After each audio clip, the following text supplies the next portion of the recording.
Hello and welcome to the Self-Recording Band podcast. I'm your host, Benedict Hein. And if you're new to the show, welcome.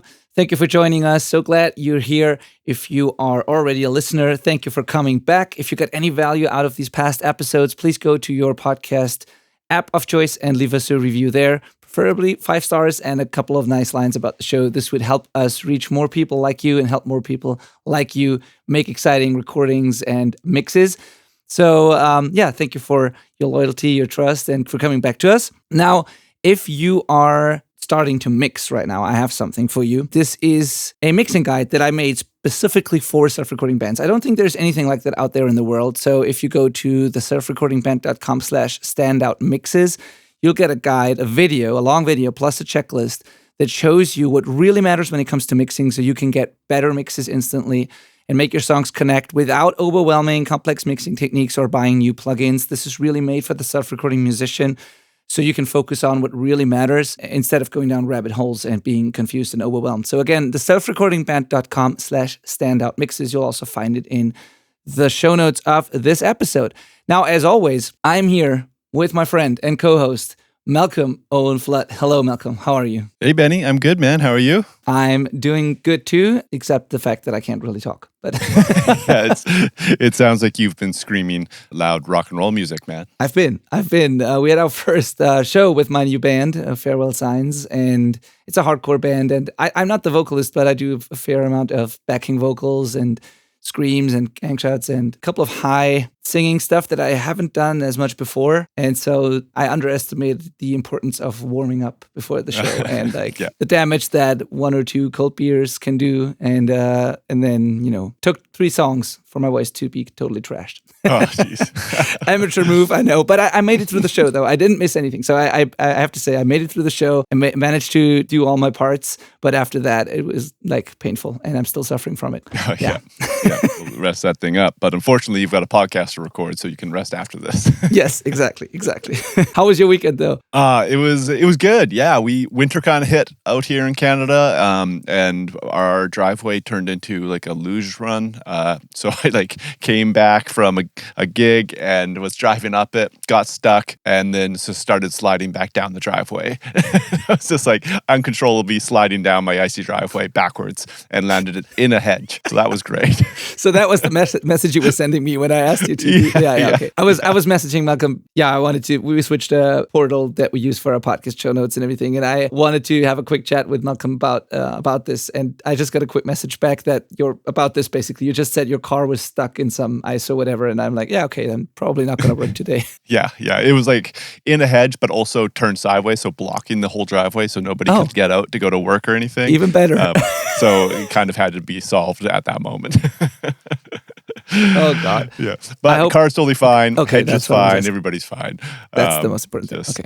Classic snow happens and chaos breaks out. But you know what I did want to mention in this episode is that the whole Spotify Wrapped thing has been going on, and it has been really great and lovely to see everybody sharing on Instagram and stuff their love for this podcast and how much they watched it or listened to it, I guess. That is incredible. Thank you all very much for that. It's really awesome knowing that people out there are getting a lot from me and Benny meeting up every week. Oh yeah, absolutely. And I'm so glad you said that. Let me just actually go to the numbers real quick, because I got to give you some of those numbers. I totally forgot about that, but you're right. It's rap time. So apparently, this is Spotify alone. I don't know, but all the other platforms, I know that our most used platform is, I think, Apple Podcasts.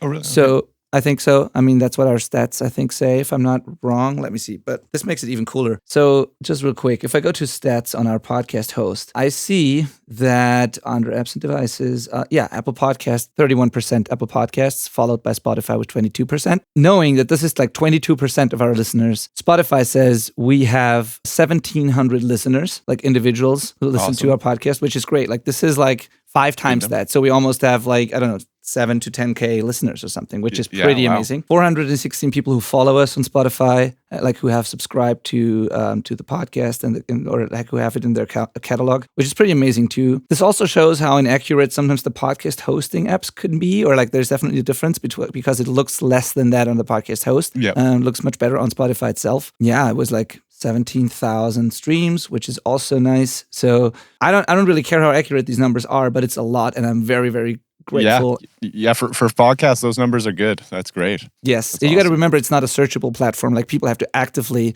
find a podcast like that, and then so it's not something like YouTube that recommends that stuff all the time and shows you what's relevant for you. So really, really, really grateful for every single listener. Thank you for that. Yeah, thank you all out there. That's fantastic. So yeah, I don't know. My Spotify Wrapped looked really weird. My personal one. I don't know about yours, Malcolm, but like in my case, if you have kids, it starts to get really weird because my top 3 or something are some child's. Top number 1 is actually the Power Rangers because our son loves to listen to the theme songs. So so my Spotify Wrapped says number 1 most listened artist is the Power Rangers. That's so amazing.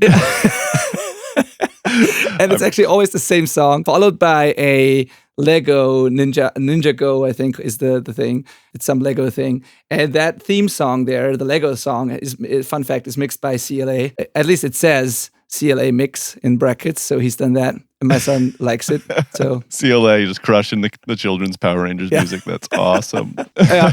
So my Spotify Wrapped is pretty useless. It doesn't really show what I'm listening to. I don't know about yours, but yeah. Yeah, I actually haven't looked at my Wrapped yet, but I got my my band's Wrapped. My band is called Band of Rascals, and it's the intro music for this podcast, listeners, if you weren't aware of that. And the listening time on Spotify for our music was 5.6 years worth of listening, which just crazy. Blew my brain apart. Like, yeah, this is so crazy. Ridiculous.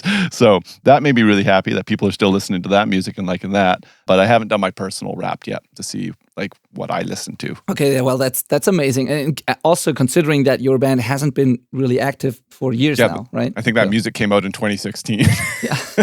So cool, dude. Something like that. Yeah, that's awesome. Cool. All right, very cool. Now, I think let's get to the actual episode, right? Yeah, let's do it. What are we talking about, Benny? We are talking about drum samples, specifically one-shot drum samples, which is something where I think I can learn more from you than definitely. Because I use one-shots, but I only recently really, started to enjoy and use them more.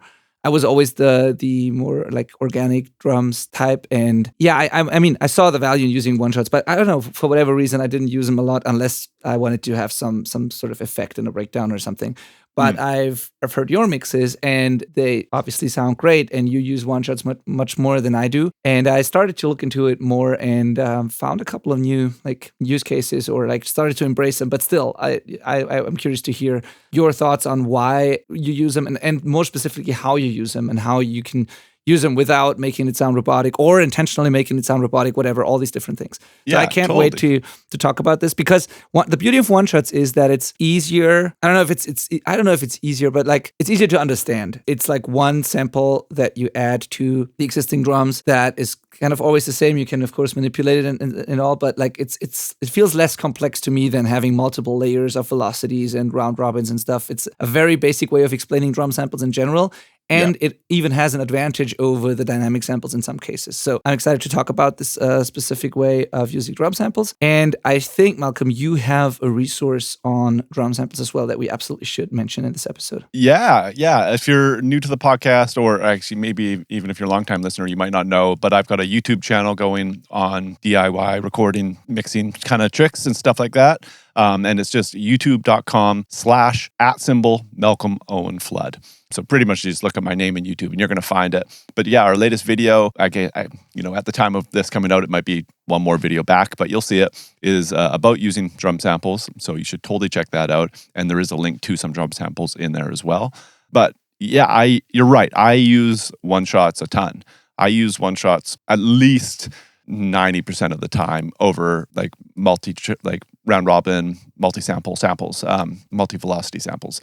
It's always the first thing I'm trying to use. And part of the reason that is because they're so easy to audition, in that it's like pretty much you throw it in for one like measure and you're going to tell if it's a good fit or not pretty quickly, pretty much as soon as you hear it. Where I found that with more natural like round robin samples, it kind of they're not as like kind of mixed and far along in the process. Mm-hmm. So it's like a little bit harder to kind of figure out if this is like a home run, I just wanted like a contrast. I wanted to be able to audition samples and be like, yes, no, maybe, yes, no. Okay, I've got 3 options. Let's look at those 3. This one's awesome. Here we go. And that's kind of like the process. But as far as being comfortable using them, because there is a little bit of a thing that you alluded to, Benny, where I think when you compare the two options, you've got one-shots where it is just one wave file, so the same sample gets played exactly every time. The only difference being velocity, not velocity, just dynamics. So it's really just volume. That's the only thing that gets manipulated is the volume that the sample gets played at. But it is the same hit every time. Where with a round robin sample, it's actually a different hit each time you hear the sample, and that is trying to be matched to the loudness of what it's triggering, kind of thing. So it kind of represents the performance more accurately, where if it's a quiet hit, it's going to sound different than a giant rim shot. Yeah, even round robin, just to be correct here, round robin means that even within the same velocity layer, there's different samples. So even if it detects the same volume, it randomly fires different samples so that you don't get the machine gun effect. Meaning, they do, it can be like with a multi-sample thing, it can be dozens and dozens, if not hundreds of hits within one single drum. And with a one-shot, it's one hit, it's processed, and that's what you hear every single time. It's only played back in different volumes. Now, when you know that, and you think about, okay, option A, same hit every single time for 3 minutes of a song, that's crazy sounding. Why would I do that? Versus this round robin technique where that's clearly going to be better. But what I found is that when I was, paying attention to the mixes I like and the mixers that I have always followed, that they were using one-shots just as often as they were using round robins, actually maybe more so one-shots. So why would that be? Why would, if this is clearly a better option in theory, why are so many people using one-shots? And that kind of gave me some confidence to be like, okay, I don't think I have to really worry about this too much. I should just use what sounds good to me. And then number two, it made me think, okay, like, why can't a one-shot even work at all? Because again, in this kind of theoretical, when you just think about what they are, it sounds like a bad idea, but it clearly works. And the conclusion I've come down to is that generally, as engineers, we're trying to make people less human because they're too human when they drum. So we're always watching their dynamics like crazy, trying to get them to hit the drum perfectly.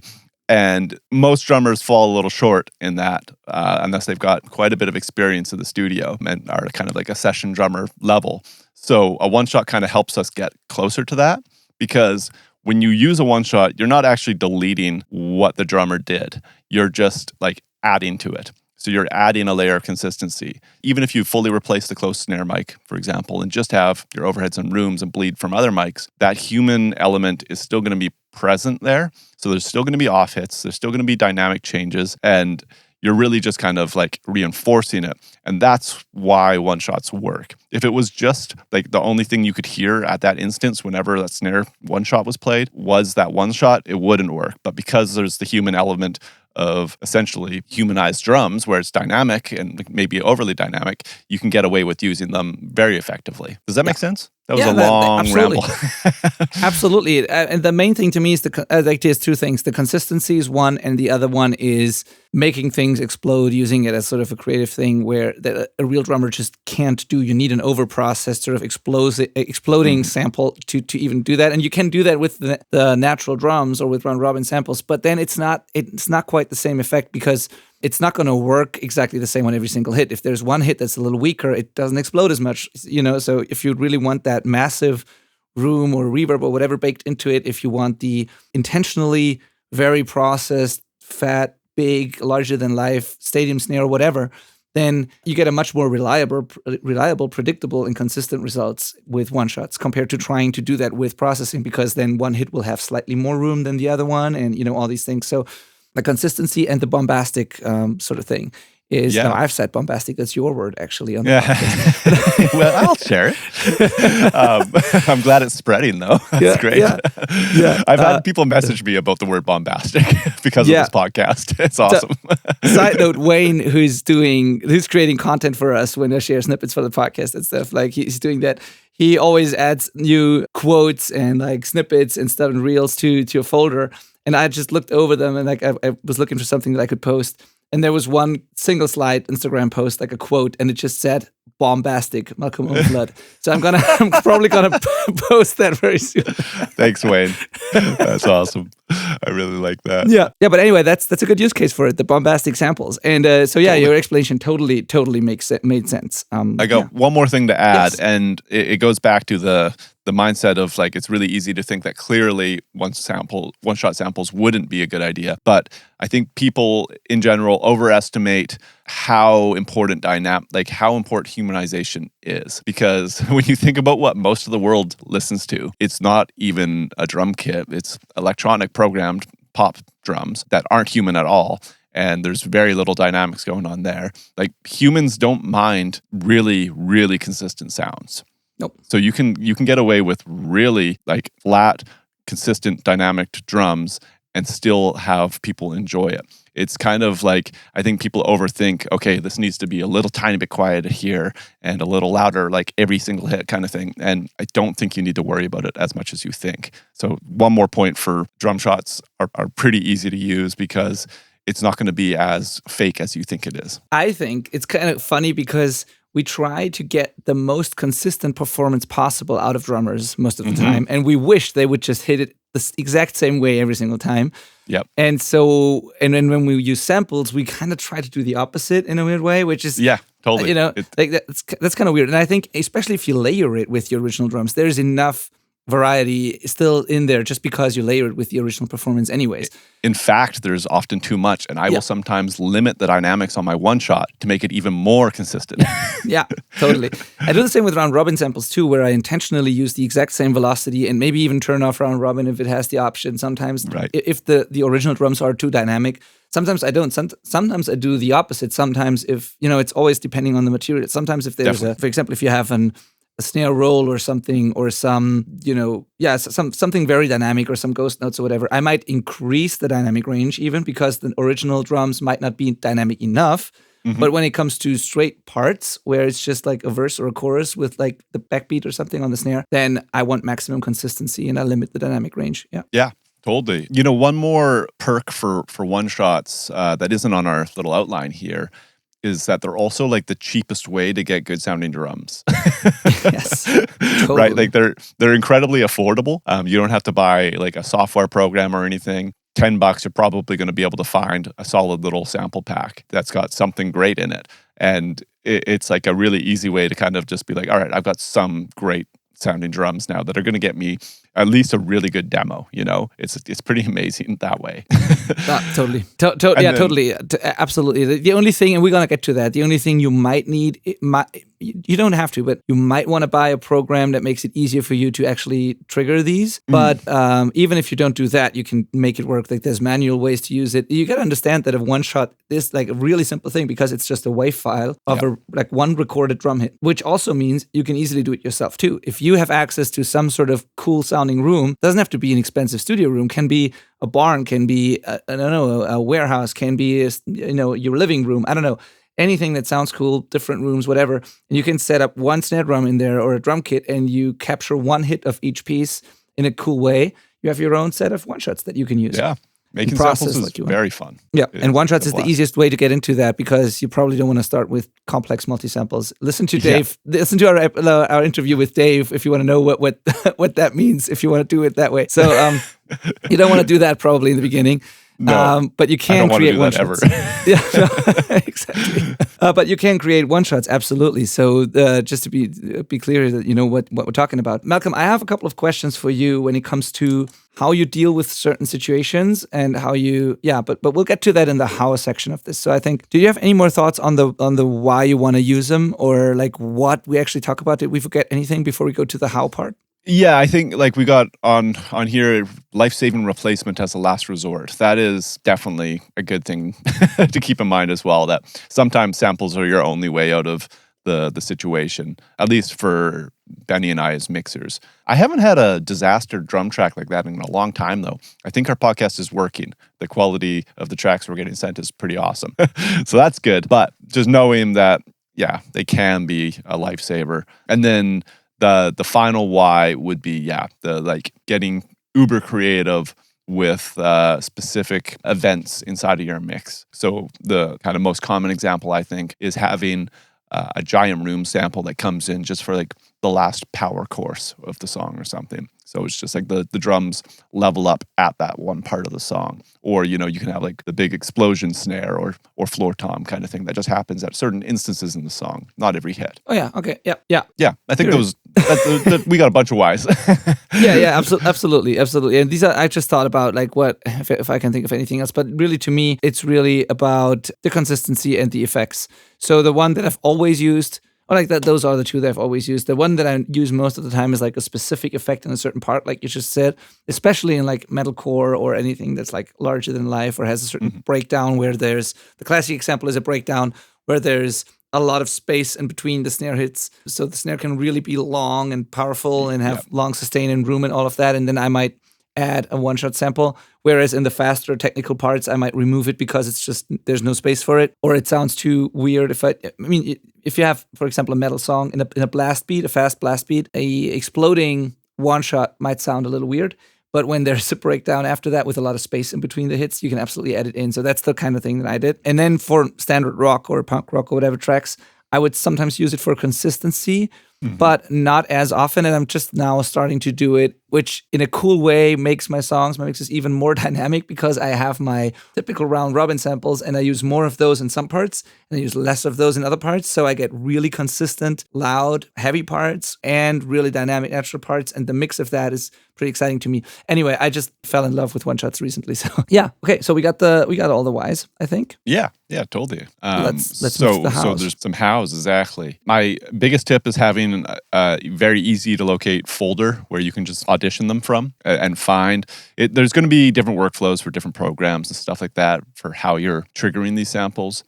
So for me, as you'll see in that YouTube video I mentioned earlier, I use Slate Trigger and I'll just like have a little shortcut to my drum sample folder there and I can quickly just get them in. But I also keep that shortcut in my like main Finder window on my Mac so I can just drag them into my session for like special effects. That's like, I couldn't live without that being a click away at all times. Yeah, absolutely. I have the same system too. I have my drum samples folder on the computer, and then I also have this dedicated like trigger folder that you need for the plugin to find the samples. So I have some of the libraries twice, and anyway. Oh yeah, I just have that trigger library on my Finder like shortcutted.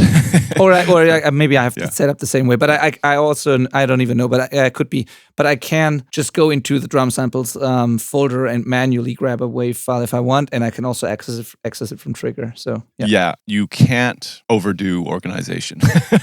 With drum samples, and you need to stay on top of it as you add them. And you'll find as your career goes, you'll start stealing things from projects you have. You'll be like, oh, you know what? This song ended on like this really beautiful cymbal crash.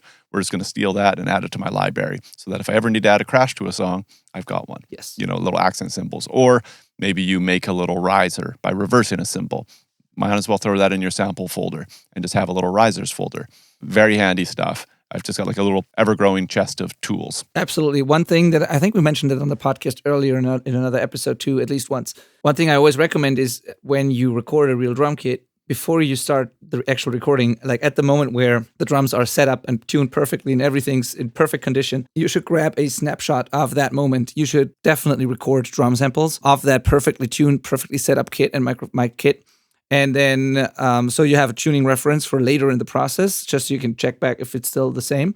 And also, you can build your own library of samples that way. I have a lot of like folders and folders and folders of different drum kits that I captured while we were getting tones. And these are my personal one-shot libraries. And if I remember a certain record that I did where I liked a certain sound, or when I think, okay, this could be a great fit for this one too, then I know where to look. It's organized, it's labeled correctly, and I can get the sample that I used on another record and blend it with the one that I'm working on right now. So, and this will make your productions sound more like you, more unique. Nobody else has these samples, so, and you can process them. You don't have to use them raw, right? You can make your own over-the-top samples with that, but it's going to be yours.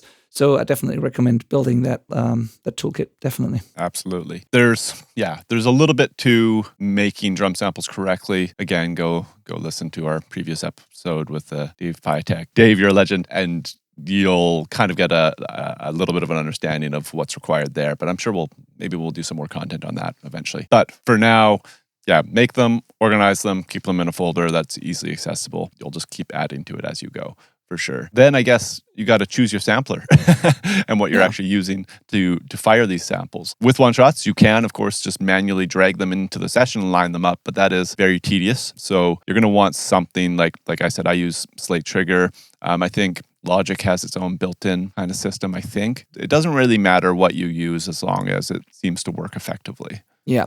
Let's just talk about the general sort of what happens, and then you can pick your tool to do that. Because I think once you understand what actually happens, you can find your method of doing it, because it's actually all the same under the hood. So what it does is some tool, no matter what you use, will detect the transients of the original drum kit. And we're not talking programming now. We're talking sample enhancement or replacement. So you have an actual drum kit with real snare hits, kick hits, and whatever.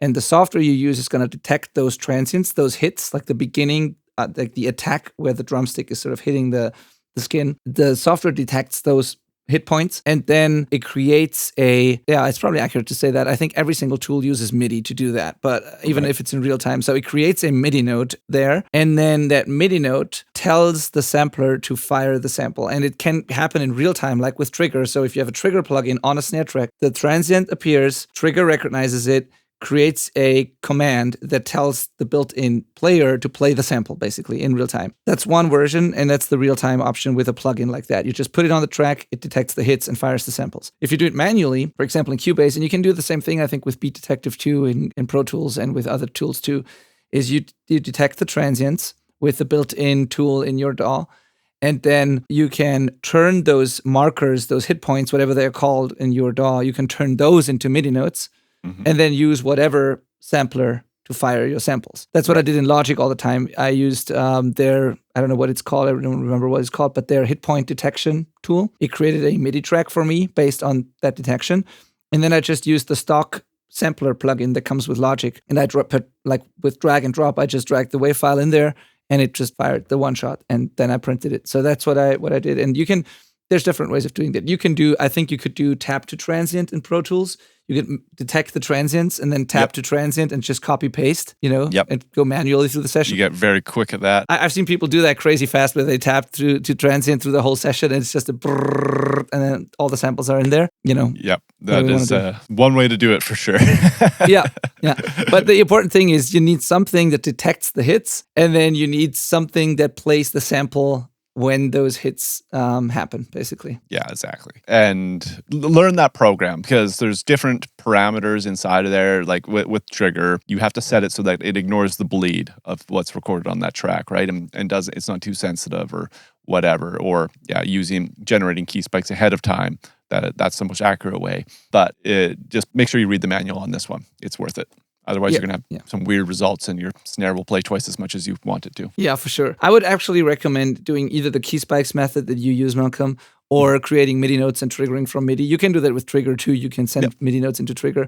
Either way, if you define the hits before triggering, like if you don't just put it on the track, but you define those hits and you send a cleaned up track, an accurate track to Trigger, you're going to have, your life will be easier, because then you don't have to deal with the bleed and all of that. I recommend that. But you'll figure that out once you know how to actually do that. This is stuff for another episode almost, or more for the manual than for an episode, honestly. Yeah, totally. Okay. All right. That's kind of like the settings. I guess there's always going to be, even though we're using one-shots, there's going to be a velocity and dynamics control inside of most programs as well. And that's just going to, on scale, let you adjust how loud it plays the one shot. So you can mess with that. Like I said, sometimes I limit that to make it even more consistently the same volume. Sometimes that sounds more human to me. But again, it's all going to depend on your source material. And then I guess I want to talk about the auditioning process, because that's crucial to me. There is a button inside of Trigger where you can just click to audition. So I just click the name of a sample and it fires it. Kind of always out of time with the song, but I just have the song playing and I click around and just hear how it sounds against the mix. Mm-hmm. That is kind of my first method. You can also just drag it in and have it just kind of firing away in the song. That is obviously really nice as well. But you want to, this goes back to having the organized folder, because you need to be able to do this quickly. You just want to be able to click play and audition different samples and then quickly choose one. If this takes too long, it's kind of no fun. You'll forget what you just heard before. So it's kind of okay, did I like this one or the one previous? And which one was that if I can't go find it, or with a nice organized folder where it's easy to select them. So that workflow is more important than I maybe stressed before. You just need to be able to see all of your prime samples at the same time. Yeah, for sure. Definitely. And then we've got some like random tips. There's like how to make it fit and how to find the right one. The drum sample you load in is going to sound exactly as you made the sample or bought the sample, but you can mess with the pitch of it. And you should totally not be afraid of doing that. Tuning the sample to be a closer match to your recorded drums is a great idea. Sometimes you don't want it to be a closer match and you make it totally different, and that works too. But as a good rule of thumb, if you find something that kind of sounds like it belongs in the recording, that is a pretty tried and true method for getting a more realistic sounding sample. Oh yeah, for sure. And it's funny that you say that you mentioned that, because you said earlier in this episode that you like one shots partly because you sort of know that you just want to be able to quickly audition and know like, yeah, that works, or no, that doesn't work, and you want to hear the contrast and all of that, and it's just easy and you kind of already know your favorite tools probably, or you know your library, and you probably pretty quickly know what to reach for a certain type of sound or effect. Definitely. And to me, the tuning samples thing always was very, very important, or still is, because I always wanted to make the drum samples blend with the real kit as much as possible and not make them sound like samples. And what I do is, or what happens for me is like similar to what you described with the one shots. If I hear a drum kit, I immediately know, okay, like this is going to work perfectly with this snare from this sampler. Like not one shots, but like my round robin thing. To the point where I think like, okay, if I use this snare and tune it down 26 cents or whatever, then this is pretty much this one, you know, like I know it so well because I always carefully tune that stuff. And I know this so well. And once I blend it, it always makes me laugh a little, because it's so sometimes indistinguishable from like without the sample. It just sounds exactly the same. It just sounds like I made the snare louder, but it doesn't have all the advantages of the one shot in terms of consistency and stuff. So tuning was very important, but I always thought about tuning samples in the context of making it as organic as possible and using round robins. I almost never tuned my one shots because I wanted the exact sound of the one shot, but still you can tune one shots. And I just recently started to do that more. And I think I was always afraid of tuning one shots because, and a lot of the one shots that I use are sort of blended samples where there's not only the close mic, but like the room or overheads or whatever. It's like a finished sound of a snare hit, more or less. And I always was afraid of tuning that because of the tail of the reverb, the room, and I always thought like that would probably get messy or something. But it's one of those things where I thought that this would be the case, but I never really actually tried it. And then once I tried it, I figured, well, you can absolutely do this. Yeah, totally. And now I started tuning my one shots, which gives me the advantages of the one shot and makes it blend better, which I like. So that's why I wanted to talk about this, because I never really thought about trying to get one shots closer. To me, it was always about the contrast and about just either it fits or not, but you can adjust them. In fact, I think the room decay is the main reason I reached for the tune knob, because if it's like some rooms just have that really bright, like trebly decay on like the room side of the sample.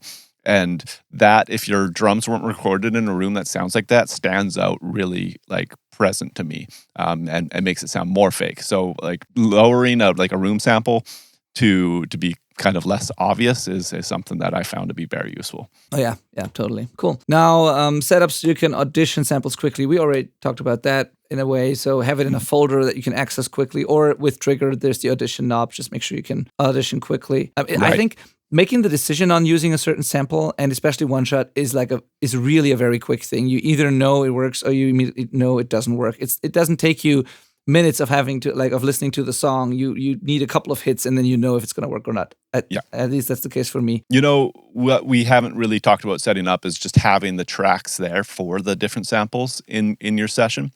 So we talked about having a folder with all your samples, but if you look at one of my mixes, there's like in my mix template, there's like 4 snare sample tracks just sitting there. And there's going to be like my primary, there's going to be a room one, there's going to be a little distortion track, and those are just going to get filled up as needed. And then I don't have to like stop, make a new track, route it around. Just have the presets there so that you can quickly then plop them in. Is a very handy move. Oh yeah, for sure. I have the same thing. Actually pretty complex, but I don't use all of it all the time, of course. But I have tracks in my template for all kinds of situations, and if I need them, I can just quickly access them. Yeah. Totally. Sure. So this brings us to the routing options, and this is where I think I have a bunch of, I started having questions and I'm interested in how you do it because my routing is always relatively complex because I like to treat my samples like the kit, which means, and this was part of my quote unquote issue with the one-shots, because many of the one-shots, as I said, are blended samples. So you have one hit that is a mixed thing, a blend of the snare top and bottom, maybe then the overheads, the rooms, maybe multiple rooms, maybe even some effect or whatever.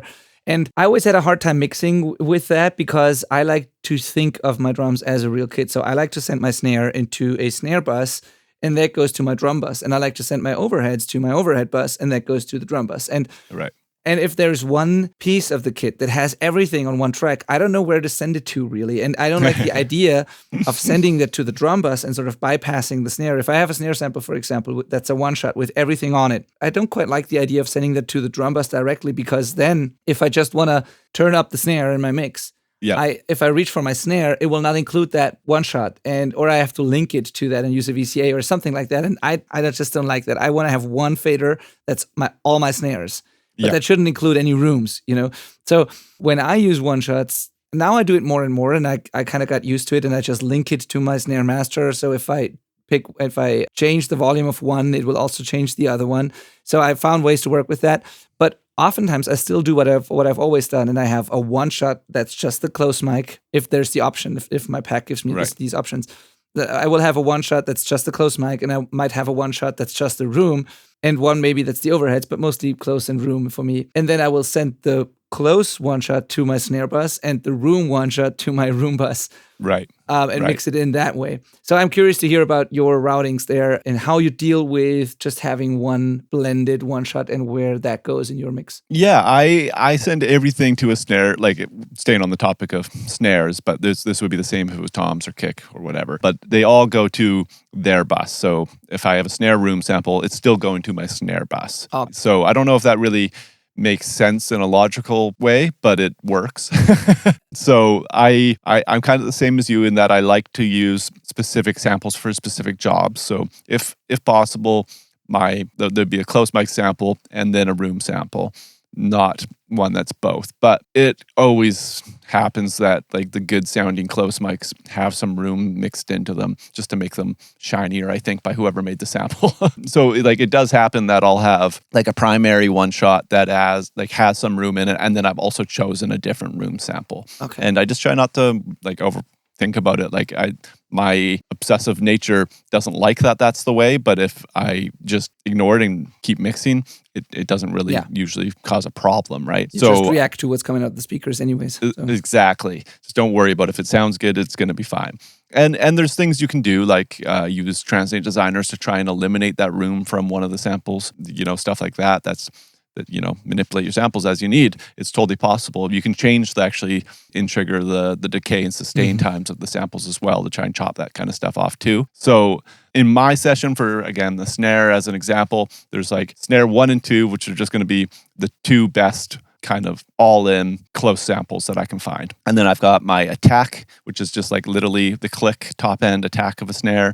Then there's a distortion channel, which is like kind of like a white noise blast, and then a room sample. And then those are like 5 tracks that I've got sitting there ready to go, and they don't always get used, but I like to find those ingredients and then manipulate them individually if I can. Yeah. But then they all do go to a snare bus, and that goes to my drum bus. Okay. So that's how I do it.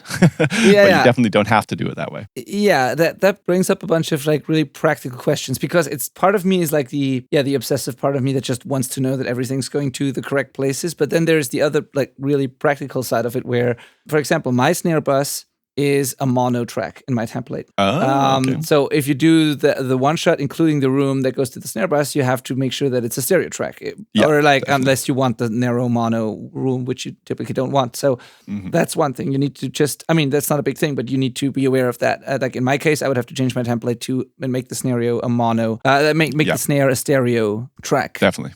I just said scenario. I wanted to say snare and stereo, and I said scenario. Anyway, the scenario master track has to be stereo.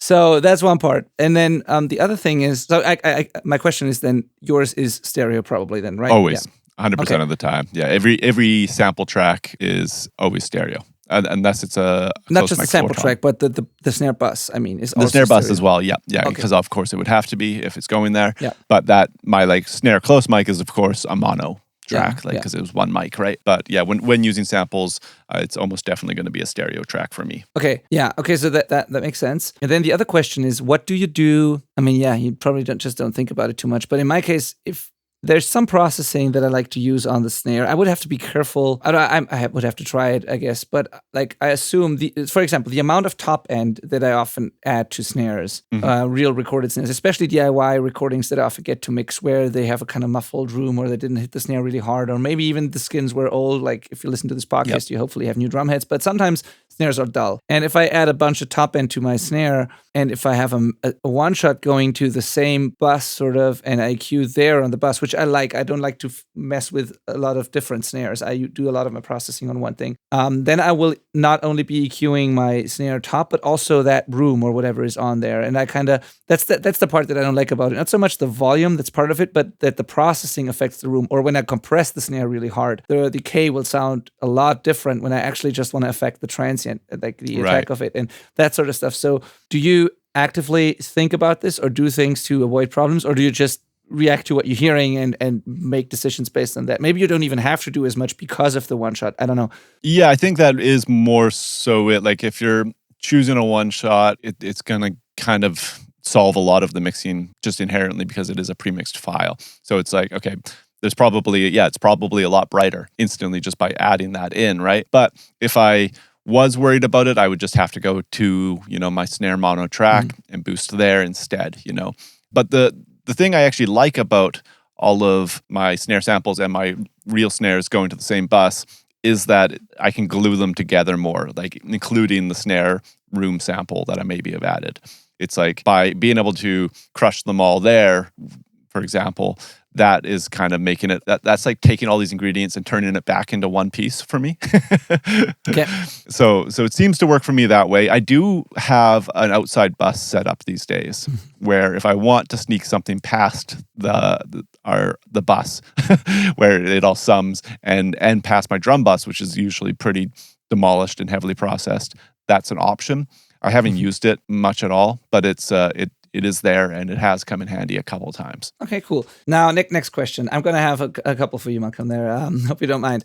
Not at all. Next question, and this goes back to the dynamic thing that I made a note before, and it still has to do with the room, then, but also about the dynamics. So let's say you have a part where, like, let's say you have the bombastic part with all the room decay and it just explodes, and then there's some sort of more intimate, quiet part or like a very reduced verse or something where that just doesn't fit, but you want the same sort of snare sound, just not that massive decay and all of that. Right. If I have my close mics and room one shot sort of separate, I can just automate down the room bus like I always do, like I would do with a real kit, and I would keep the same snare sound but with less room. If that is a one shot, including the room, and it goes to my snare bus, then I would have in that quieter part, you would have to automate, I guess, the sustain knob on trigger or something, or you would have to bring down the whole sample, I don't know, or bring in another sample instead, or how do you deal with those sort of drastic dynamic changes if there's something like that in the song? Yeah, that is probably the trickiest part of using one-shots is those moments.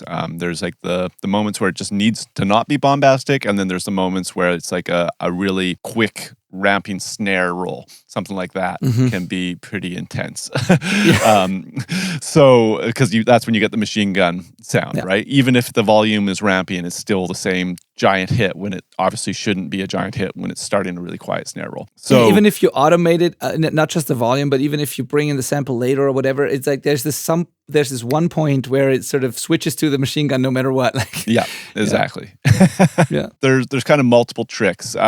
My first impulse is to turn down the sample entirely in like the situation you explained, where we don't want it to be big, and just try and lean more heavy on our real snare there. Which requires that you tuned it or you made the tuning sort of match pretty well, because otherwise you will get a completely different snare in that part, right? Yeah, for better results. But also, I don't care if it's a totally different snare. Okay. Yeah. That's awesome. why I'm asking. I thought so. Yeah. Yeah. I mean, sometimes you totally care, but in general, I think it's lovely when, like, imagine if the drummer had two snares and they could just go from like it's awesome, Like a side snare thing or something. Yeah. So I embrace the inhuman sometimes, as long as it makes it more impactful, right? But yeah, so trying to lower the sample is my first move, or if it's really tricky, like you said, trying to manipulate with automation part of like the sustain or whatever you need to do there. It's not uncommon for me actually in situations like that to round off the attack on like my main snare or delete my attack sample entirely for like a quiet part, so it just sounds like less of a rim shot. That's another kind of solution. Yeah, or deleting the sample entirely at points. Like with the snare roll situation, I'm probably deleting samples. So I would just like delete the key spikes that are firing at that section. Or what I do is I mute the clip. And it's amazing how well that can work. Agreed. You'd be amazed. Another thing I should mention, this is kind of back in the how, is that sometimes it's not every snare hit that's getting sampled. It's just the big backbeats. And the ghost notes in between are I'm not using samples on, because one shots don't do a good job with that stuff. And that can be really time consuming and frustrating to get figured out and find what does work. And sometimes you have to make key spikes for all of them just to find out it doesn't work and then go and delete all of the quiet hits. But you find this balance of what works as like little buzzes, don't need a sample, but the big hit does need a sample. Yeah. Okay, cool. It's a little bit of a balancing act. Yeah, what we do here is that's where it's so wonderfully, because I have Thomas, thankfully, like Thomas, who's editing this podcast still. He's also my partner engineer here at the studio, and he edits drums for me, and like he edits everything for me and preps the sessions. And what he does is he goes through the original drums and creates the MIDI information with, I think, Superior Drummer's tracker, which works pretty well. And then you actually pretty much, depending on the performance, but oftentimes you see pretty quickly what the ghost notes are, what the quieter notes are. And then he separates these velocities from the louder consistent ones, adjusts the velocity by hand if it like needs adjusting, like based on some guidelines that I gave him. There's like some sweet spots that I want.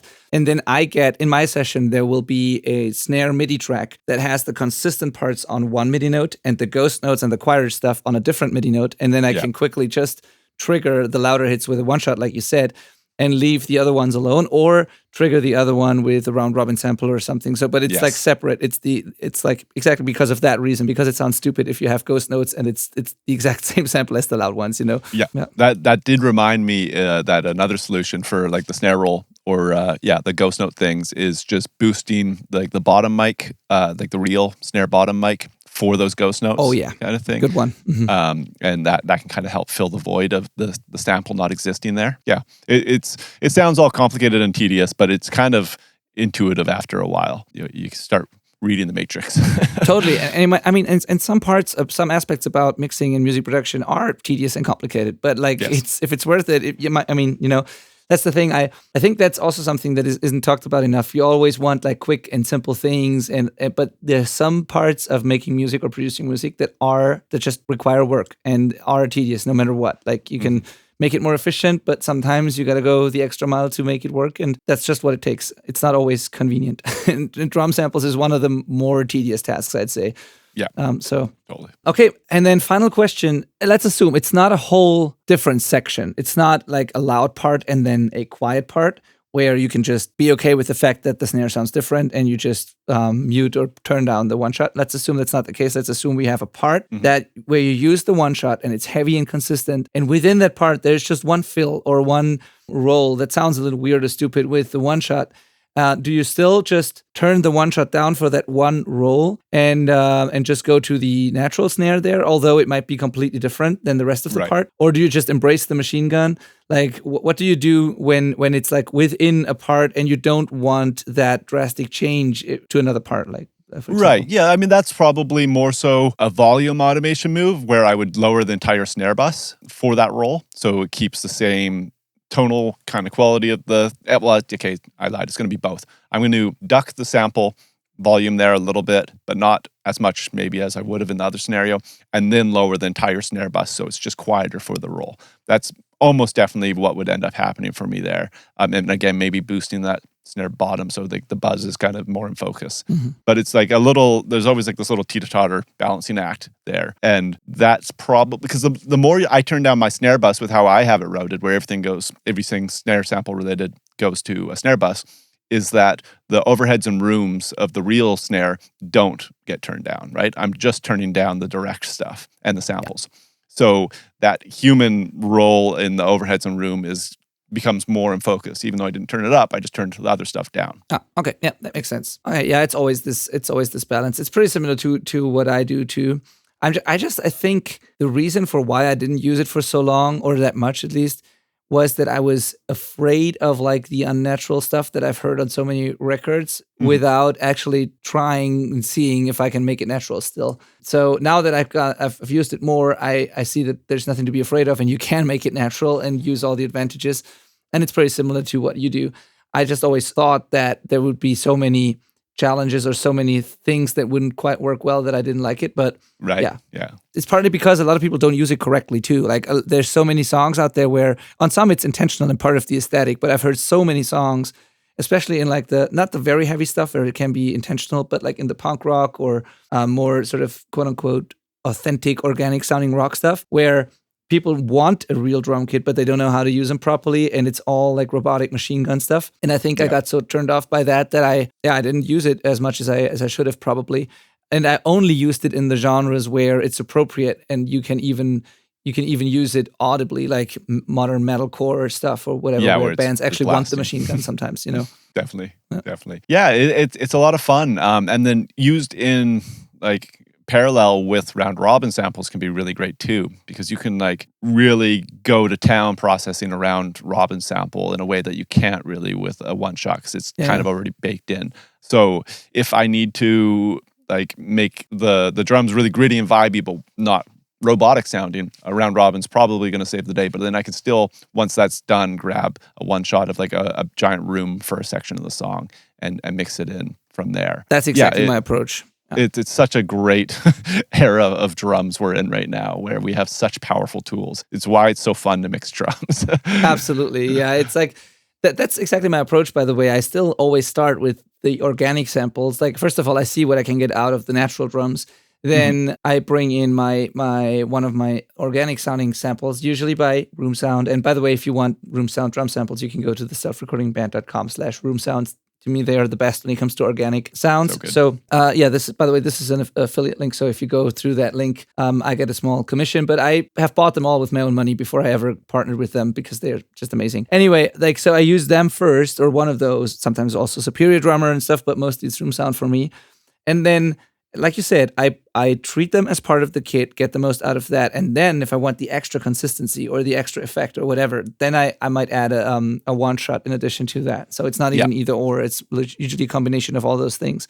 Totally. And by the way, it has been done. It's not a modern thing too, because people always think that the one shot drum samples or the machine gun thing or this over processed larger than life thing, that this is something very new or modern, or has been like part of the. I mean, it's been 2 decades or so that we have metalcore and stuff, but it's way older than that even. So old. In the back in the day, like one shots were almost the only way to do drum samples back then. So people used in the 80s, or I don't know how long ago, they used hardware samplers where they loaded the drum sample into this thing, and then they found a way to trigger that off the tape machine. Like really crazy, but they did it. Like a lot of the 80s bombastic snares of that era are actually one-shot samples. Just they used it differently. They used it the same way, but it worked differently. So this is not something new. It's always been done like that, and so yeah. It's like one of the greatest ironies, because it's the old kind of rocker purists that are most against drum samples, but they are the most, like their era is populated with the fakest sounding drums and the fakest drums ever. Yeah, absolutely. Yeah, for sure. Not all bands, but yeah, for sure. Like if 80s stuff is crazy sometimes, and it's also part of what we love about it. So yeah, people always, I think the great producers and musicians always used whatever made their songs work and didn't care about the tools and stuff, you know. Exactly. So yeah, totally. Just be grateful it's so easy now. That's the thing. And it's so good. Like I just had a realization as we were talking, Betty, that like a week ago I was talking to my mix prep assistant, Stacy, and we had like a little velocity mishap where I got all my key specs came in at the same velocity, so they didn't match the dynamics of the song.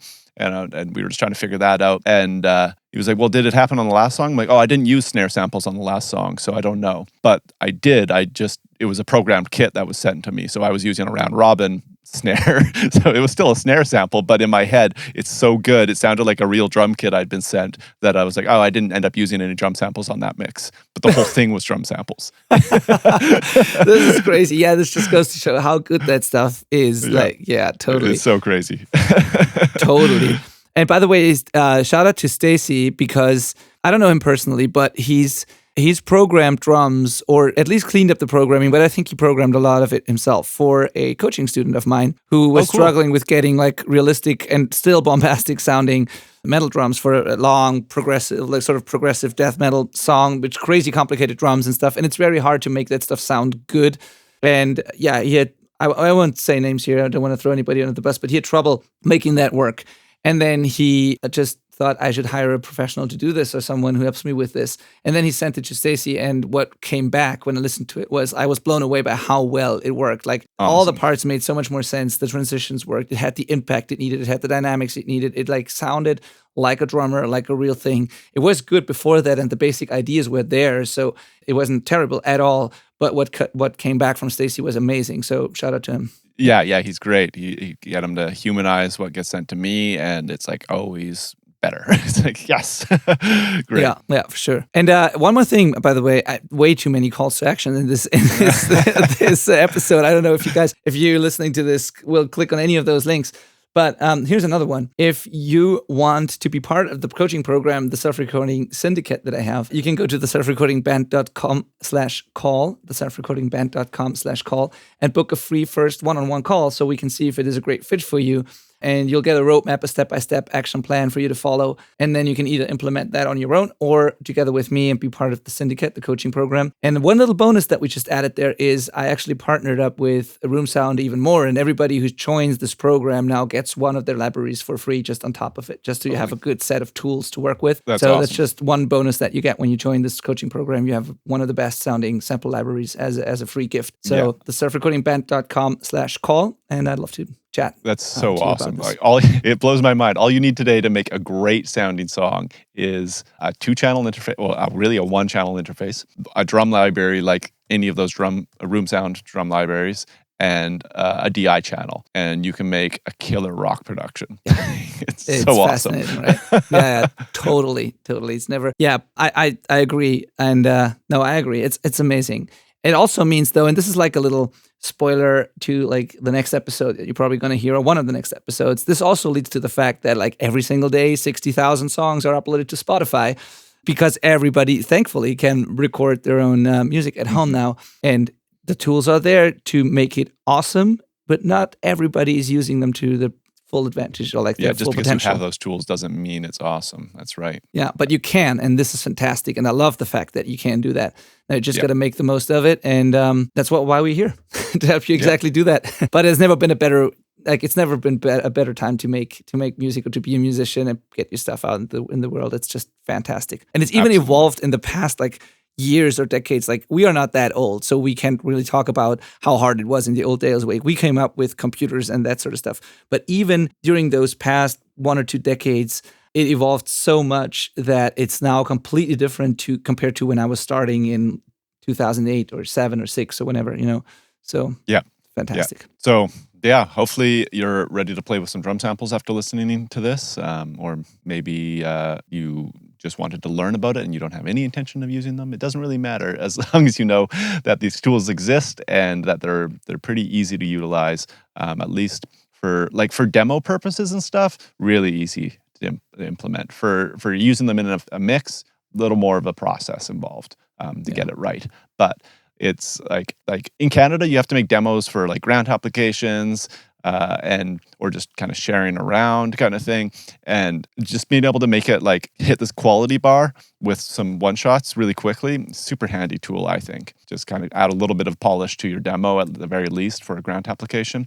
Totally handy. Absolutely agreed. And final thing here, again, to the first, or one of the first things that we told you about in this episode that you should check out. If you go to YouTube and you search for Malcolm Owenflat, or YouTube/@MalcolmOwenflat, then you get to Malcolm's channel, and this is the sort of the how video, I think, it's at least an actionable video on how to use drum samples, basically, that shows you a lot of the things that we've been talking about on this episode. Yeah, you'll visually get to see how the Yeah. different ways you can do it and wrap your head around it. And you'll then see also how my samples are kind of laid out a little bit, and it'll kind of visualize this whole episode, actually, I think. So that'd be good. Yeah, totally. So go there, subscribe to Malcolm's channel. Very exciting future because is ahead, because like Malcolm's channel is amazing, and I'm looking forward to everything that's coming there.